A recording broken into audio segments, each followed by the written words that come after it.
And one-on-one with Kim Jong-un. Iji-won starts us off. U.S. President Donald Trump says he would most likely meet again with North Korean leader Kim Jong-un, hinting at a possible second summit between the leaders of two longtime adversaries following their historic first-ever summit in June. Speaking to Reuters on Monday, President Trump answered a question on another meeting with Kim, but added that he did not want to comment further. He also offered no details on the timing or venue. And despite the widespread skepticism that Pyongyang is not taking concrete measures in dismantling its nuclear program, President Trump said he believes the North Koreans had taken specific steps to denuclearize without elaborating. President Trump also pointed out how Kim Jong-un handed over 3 American detainees even before the Singapore summit. Trump has come under fire from his critics for making too many concessions to Pyongyang, including its decision to actually hold the Singapore summit and suspending Washington's joint military drills with South Korea. President Trump, however, remains optimistic, insisting that a lot of good things are happening with North Korea. But he also complained that China is not helping as much as it had in the past because of its trade dispute with the U.S. During the interview, President Trump patted himself on the back, saying that he, someone who's only been working on the North Korean issue for a matter of months, stopped the regime's nuclear and missile testing, something his predecessors who had been working on the issue for 30 years couldn't do. Trump also pointed to the great chemistry he shared with Kim as one reason that helped ease last year's tensions between the two sides. Trump said he and the North Korean leader like each other, adding he has very good personal relations with Kim, which is what he thinks is holding the situation together. 이지원, Arirang News. Now, Koreans torn apart at the onset of the Korean War in the early 1950s are just starting their second day of reunion events. The first day was bittersweet for the participants as they soaked in every precious moment with each other, knowing they probably won't get another chance like this again. Let's turn to our Park Hee-jun, who's covering the event for us this week. So, Hee-jun, we're now on to the second day of the event. What is the plan for today and the remainder of this batch of reunions? Mark, yesterday the selected 89 South Koreans had their first round of deeply emotional reunion with their families living north of the border. Unfortunately, they only had 4 hours to spend together yesterday, which is way too short. So they've been deeply anticipating for the next round of talks, the next round of meetings to be held today. Now, during the 3-day reunion, families get to meet on a total of 6 occasions. Now they'll have 4 more times to spend together. Just moments ago, the participants started their 2-hour-long reunion at 10 a.m. Korea time. Only this time, it'll be a private reunion in their rooms to allow the families to enjoy more intimate conversations. And for the first time, families get to have lunch separately with their relatives, which will also take place in their rooms. So that will give them around 3 whole hours alone. And after they have lunch, there will be a joint reunion in the public meeting room, again like yesterday. This one will also last for 2 hours, and that will be the last schedule for today. Now, this is only a temporary reunion. On Wednesday, there will be one last time for them to spend together before the South Korean participants head back home to the south.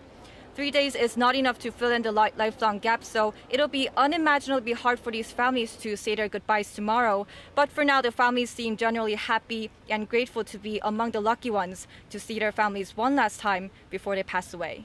Back to you, Mark.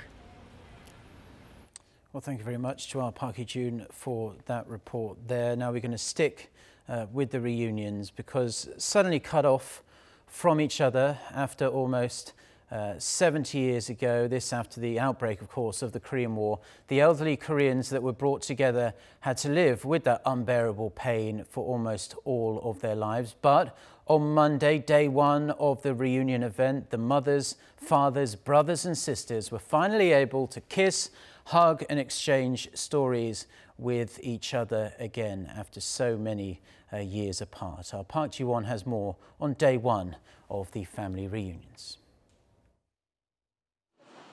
89 participants from South Korea crossed the inter-Korean border to the north to meet with their loved ones on Monday, each of them accompanied by 1 or 2 people to look after them. However, only 7 people out of nearly 90 participants were there to meet their immediate families, including sons and daughters, as well as siblings. One of them is 89-year-old Yu Guan-sik. He met his 67-year-old daughter, whom he's never seen before. Yu said he didn't even know his wife was pregnant when he decided to escape North Korea temporarily, or so he thought. 아버지, 이거 엄마야, 엄마. 이거. Another story is especially heart-wrenching.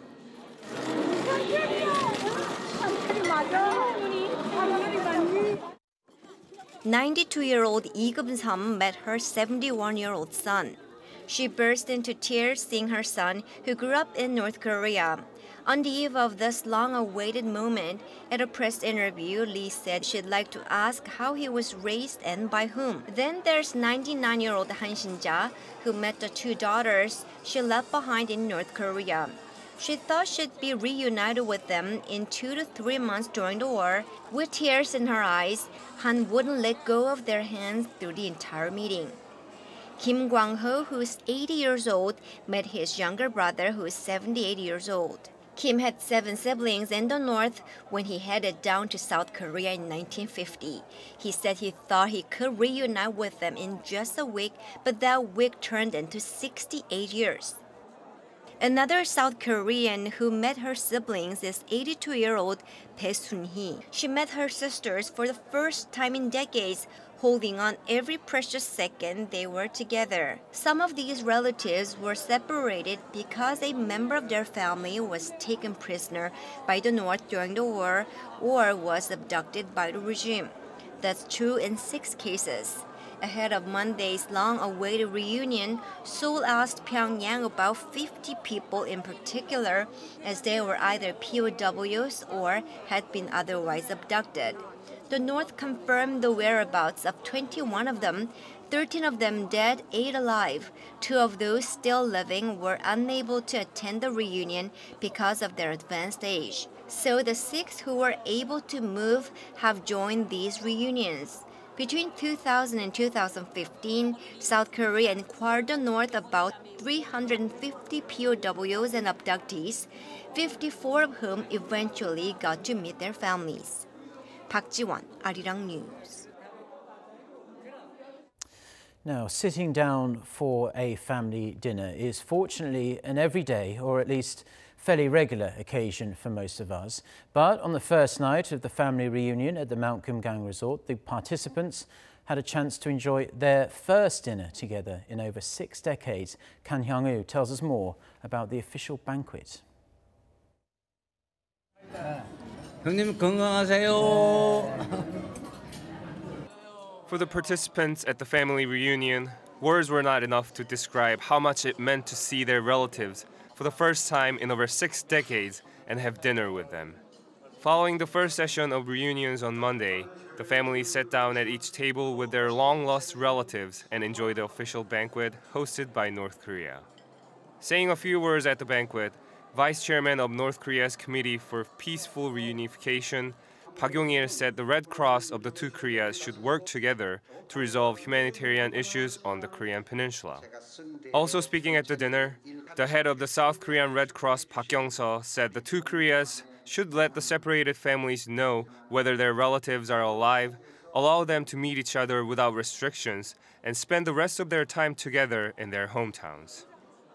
During the 2-hour-long banquet, the reunited families were served a course menu, including red bean bread, fried chicken, pork soup, and 5-grain rice, along with North Korea's signature Taedonggang beer. As the families clinked their glasses together and drank to each other's well-being, the special dinner will always be in their hearts. Kan Hyung-woo, Arirang News.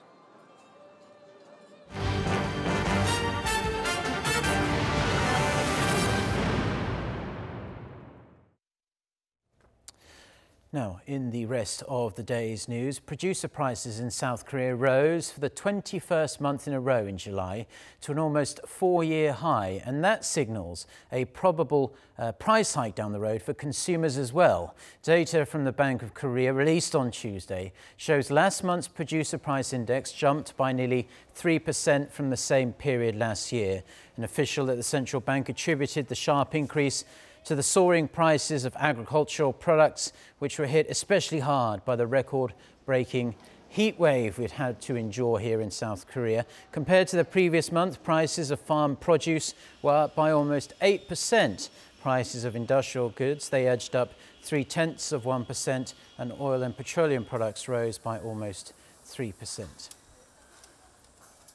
The South Korean government is set to make drastic amendments to the Fair Trade Act so it better reflects socio-economic changes and helps foster a fairer economy for all. At a policy coordination meeting between the ruling Democratic Party of Korea and the government on Tuesday, the two sides agreed the revision will entail tougher punishment for unfair business practices. That includes heftier criminal sanctions for those engaged in price fixing or bidding collusion, while other illicit activities will be subject to fines, which will be doubled from their current rates. They say that by rooting out unfair practices, the act will become the cornerstone of advancing economic democratization and serve as a basis for innovative growth. The government will unveil the amendment in full this week.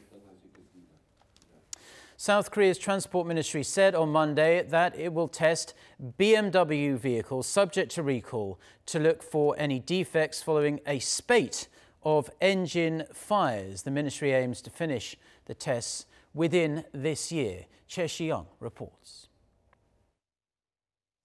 Korea Transportation Safety Authority, the investigative arm of the Ministry of Land, Infrastructure and Transport, announced on Monday that it'll find out the cause of the BMW engine fires within this year. The investigative agency said that it'll purchase the same model subject to recall and run several tests on the vehicles to look for defects. It said that a team of experts, including both government officials and civilians, will supervise the tests. The agency added that it'll also look into the software that runs the engine components known as EGR, or exhaust gas recirculation, to see if this malfunctions. The investigative agency said BMW admitted to its faulty engine parts only after the Transport Ministry initiated its probe. The agency had called on BMW 3 times to submit documents showing the technical details of the engine parts, but the automaker either didn't respond or submitted incomplete documents. Once the Transport Ministry initiated probe, however, BMW was quick to admit to the faulty engine parts and set out a recall plan. Meanwhile, another BMW has caught fire in South Korea, even after passing the safety checks. A BMW 520D sedan caught fire slightly before 5 p.m. on Monday as it traveled on a highway in the city of Kumgang, some 150 kilometers southeast of Seoul.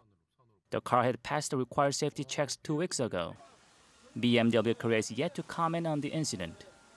More than 30 BMWs have caught fire in South Korea this year alone, with the fires believed to be caused by faulty exhaust gas recirculation components. Che Shi-young, Arirang News. Now, have you ever wondered what it might feel like to camp outside on North Korea's Mount Paektu after a satisfying day on the hiking trail? Well, a group of foreign hikers were lucky enough to do exactly that. They were granted permission to trek and camp at the mountain, instantly becoming the envy of thousands of hikers around the world. Kim Hyo-sun tells us more. A group of foreign hikers have found a new way of enjoying a side to North Korea that most never see. They are the first group of foreigners to climb and camp at Mount Paektu, an active volcano that straddles the North Korea-China border. Sleeping under the stars in their tents, the hikers finally arrive at the peak. Their breath is taken away by the spectacular views.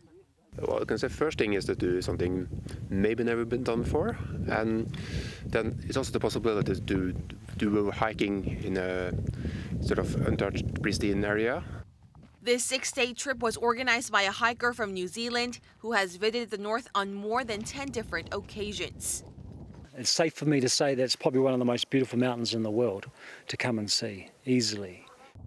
Organizing such a trip based on his experience was something he had always dreamt of, and he finally persuaded North Korea to allow foreigners to trek off-road and camp outside on the mountain, a place that's considered sacred by the people of North Korea.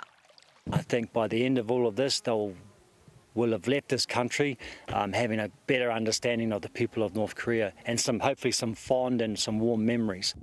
Mount Paektu, standing some 2,700 meters high, is a tourist destination that many people from home and abroad would love to visit.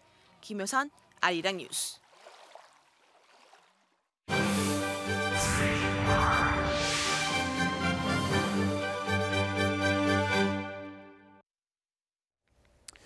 So let's give you the latest from Jakarta and Palembang, the host cities for the 2018 Asian Games. It was day 2 on Monday, and South Korea scooped 3 more gold medals, this time in fencing and taekwondo. South Korea is currently sitting in 3rd in the medal standings behind China and Japan. Our Won Jong-hwan, who's keeping track of all the action for us, files this report. Another successful day at the Asian Games for Team Korea. Keeping the gold run going on Monday, South Korean fencers Chun Hee-suk and Koo Bon-gil won the women's foil and men's saber individual titles. Chun's victory makes her a 2-time Asia champion following her first gold in Incheon 4 years ago. Her 8-3 win over an opponent from China also sealed a new record for South Korea, becoming the first country to win 4 consecutive Asia golds in the women's individual foil. On the men's side, Koo Bon-gil won saber fencing gold in an all-South Korean affair. Koo defeated his fellow countryman Oh Sang-uk by 1 point to snag the gold. With the win, he became the first fencer to win 3 consecutive Asia gold medals in the men's individual saber. The 2 finalists will compete in the same team on Thursday at the team event, hunting for more medals as South Korea looks to achieve its target of 65 golds in Indonesia. South Korea's other gold on day 2 came in the taekwondo gyeorugi event. Kim Tae-hoon won the men's 58kg title, securing his 2nd Asian gold following his win in the 54kg category in Incheon in 2014. Kim Jan-di in the women's 67kg category and Hamina in the women's 53kg had to settle for silver. A slew of other medals were also secured in the co-host city of Palembang. South Korea won 2 silvers and 1 bronze in shooting. Jung Eun-hae came 2nd in the women's 10-meter air rifle. Kang Ji-eun grabbed the silver in the women's trap, and An Dae-myung won a bronze medal in the men's trap. Later in the day, South Korea's men's national football team secured their place in the last 16 with a narrow 1-0 win over Kyrgyzstan. Tottenham Hotspur striker Son Heung-min scored the winner to help South Korea squeeze past the Central Asian nation. South Korea, the defending champions, advanced to the knockout stage as the runners-up with 2 wins and 1 loss. South Korea will face Iran, the winners of Group F, in the round of 16 on Thursday at 9:30 p.m. Korea time. Won Jong-hwan, Arirang News.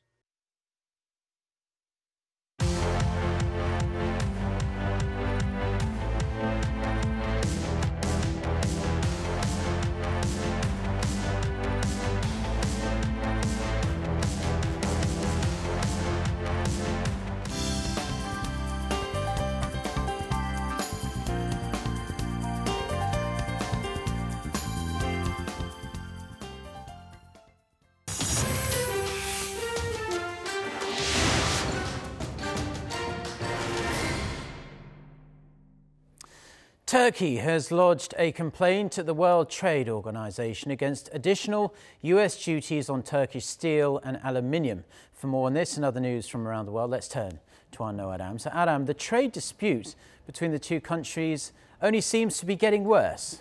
That's right, Mark. Turkish officials had previously hinted that Ankara would initiate a dispute complaint with the World Trade Organization.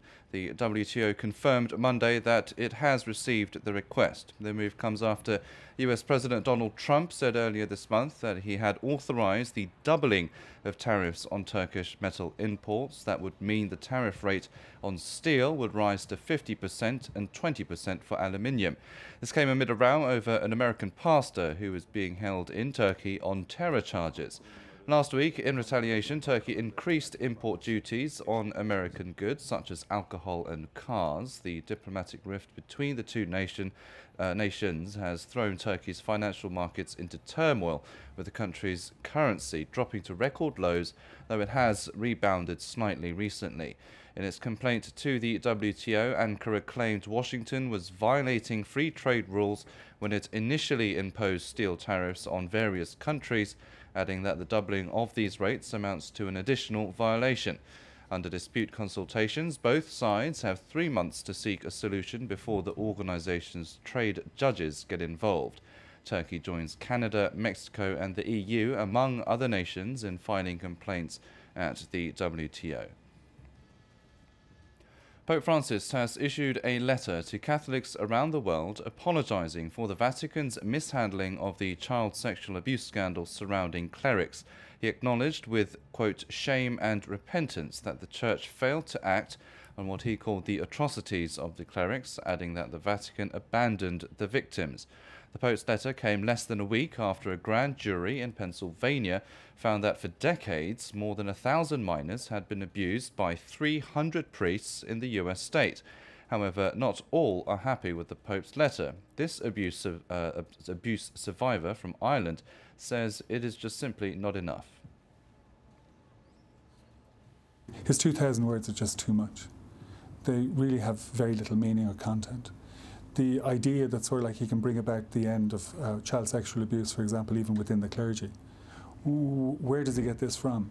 It's not inspirational words. We need to see what are going to be the inspirational actions to negotiate and sit down with survivors. The Pontiff is yet to provide details on what measures will be taken to compensate victims or to punish those involved in the scandal. Over 2 million Muslim pilgrims have gathered in Saudi Arabia to begin the yearly Hajj pilgrimage at Mecca, Islam's holiest site. The crowd started the 5-day ritual Sunday by walking counterclockwise around the Kaaba, the cube-shaped structure at the center of the Grand Mosque of Mecca. Other rituals include drinking water from the well of Zamzam, believed to have healing qualities, and performing a symbolic stoning of the devil in the city of Mina. Saudi Arabia has spent billions of dollars on security and safety to help prevent deadly stampedes that have tainted rituals in recent years.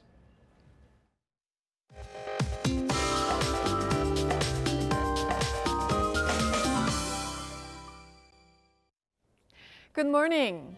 Morning rain in the upper regions has gone away, but it brought some slight relief from the heat. Meanwhile, southern regions will be sweltering hot and sunny all day. As the temperatures will be hovering in the mid-30s at 36 degrees Celsius over in Daegu, Daejeon, Gwangju, Gyeongju will all get up to 35 degrees, and Seoul will see a high of 32 degrees this afternoon. And as for the updates on the 19th typhoon of the season, Typhoon Soulik, we'll start to see heavy showers from tomorrow around Jeju and the southern coastal regions, with rain gradually heading north by Thursday. So torrential showers along with strong gusts of wind are expected to sweep the country for the next 3 days or so. So be sure to keep updated on the path of the typhoon. That's Korea for you, and here's international weather for viewers around the world.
Well, that's all we have for now. Do stay tuned to Arirang TV. Plus, we'll have our next newscast.